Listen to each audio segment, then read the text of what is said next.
Hello everyone, আমি দিব্যা। আজ আমি রান্না করব বাঁধাকপির তরকারি। এর জন্য প্রথমে আমি কড়াইয়ে সরষের তেলটা দিয়ে দিলাম। এই সিজনে বাঁধাকপির তরকারি কার কার ভালো লাগে আমাকে একটু জানাবেন তো। এর মধ্যে আমি ফোড়ন দিয়ে দিলাম। ফোড়নে আমি গোটা গরম মশলা নিয়েছি, আর নিয়েছি আমি কাঁচা লঙ্কা আর আদা। এটাকে আমি থেতো করে নিয়েছি।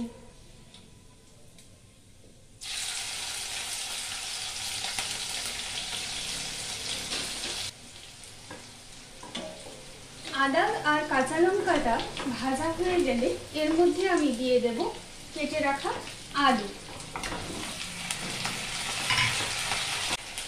এরপর আমি এর মধ্যে দিয়ে দেব পরিমাণ মতো লবণ,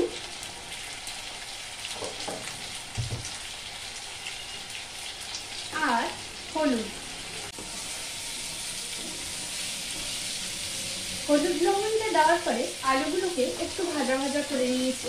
এবার এর মধ্যে আমি দিয়ে দেব কেটে ধুয়ে রাখা বাঁধাকপিগুলো।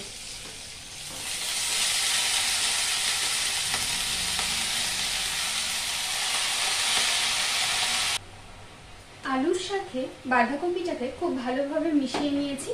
এবার আমি এটাকে 10 মিনিটের জন্য ঢেকে রাখবো।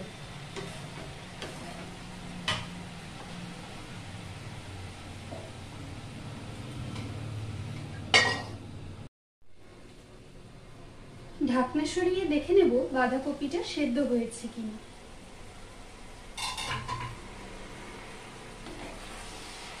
বাঁধাকপিটা খুব ভালোভাবে সেদ্ধ হয়ে গেছে। এবার এর মধ্যে আমি খানিকটা জিরে গুঁড়ো দিয়ে দেব। জিরে গুঁড়ো দিয়ে এটাকে আমি খুব ভালোভাবে কষিয়ে নেব।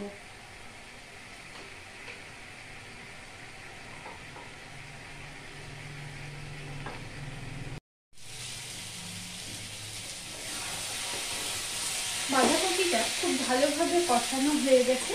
এবার এর মধ্যে আমি সামান্য একটু গরম মশলার গুঁড়ো দিয়ে দিচ্ছি।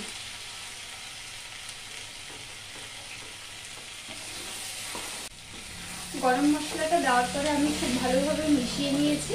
এবার এটাকে আমি নামিয়ে নেব।